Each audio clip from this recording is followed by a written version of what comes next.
Why are some men more feminine? Is it just in their heads, or is something real going on? The story often starts before birth. When a baby is growing in the womb, they get different amounts of testosterone. Some get more, some get less. And that can shape how parts of the brain develop. One clear example is a condition called CAH. Girls with this condition are exposed to more testosterone before they're born, and decades of studies show they're much more likely to prefer boyish play, things like trucks and rough games, even though they're raised in the same families and cultures as other girls. Are you listening to me, Johnny? You can call him.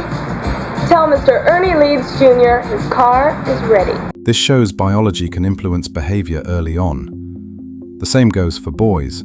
Studies of pregnancy fluid have found that boys exposed to less testosterone in the womb often grow up to prefer gentler, people-focused play over competitive or building play. These differences show up long before culture has a chance to shape them. But that's not the end of the story. As kids grow, their personality and environment shape how those traits develop. Most boys and girls who show cross-gender behavior when they're young grow out of it. In long-term studies, about 70 to 90% stop identifying that way by adolescence. Of those, roughly 2/3 or more grow up to be gay or bisexual adults, while the rest identify as straight. A smaller group, usually between 6 and 27%, depending on the study, go on to identify as transgender later. And when you look at those numbers, it raises serious questions.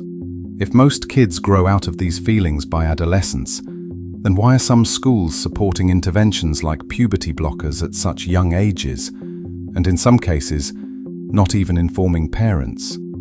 In California, for example, the Escondido Union School District faced a lawsuit after teachers said they were required to keep a child's gender identity secret from parents. These aren't hypotheticals, they're real policies. But don't worry, I'm sure everyone's on the same page.